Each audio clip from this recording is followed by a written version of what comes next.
Hello, my friends. Just a couple more quick things that came out after I put out the word of the image of the beast and how it speaks. And it's given to me to share as this essentially is exactly what I'm trying to say. And it all came out after I already spoke it.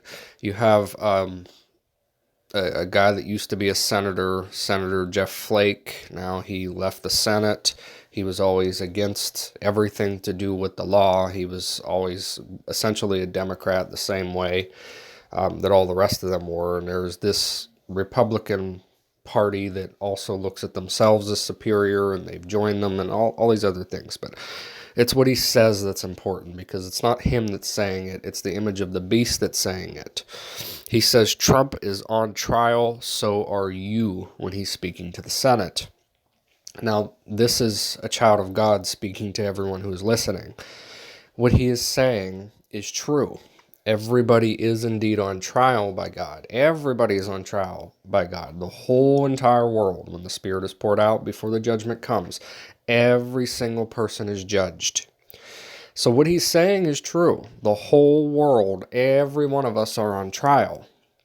But because he speaks for the image of the beast, he speaks it unrighteously. He speaks the truth in the form of a lie, the same thing that the beast does.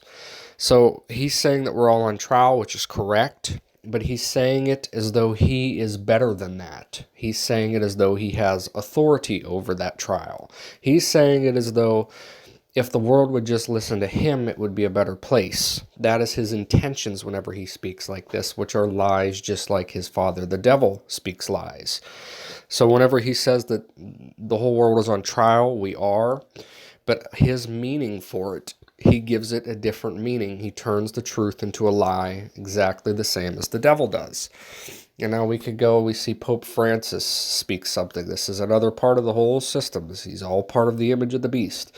Migrants are the voice crying in the wilderness. So what the devil tells us is that there is indeed voices crying in the wilderness, or he wouldn't say it, because he can't speak lie without the truth also being present. And like I have also stated to everyone who has listened to me, we are the voices in the wilderness speaking, that making the path straight. It is us, it's the children of God who do this. We are already here and present. We are already waiting the return of the Son of Man, as we have already known the Spirit is here. We already know it's coming. So we are the voices crying in the wilderness. This is a testimony of the world, a testimony of the image of the beast, saying that what we are saying is true.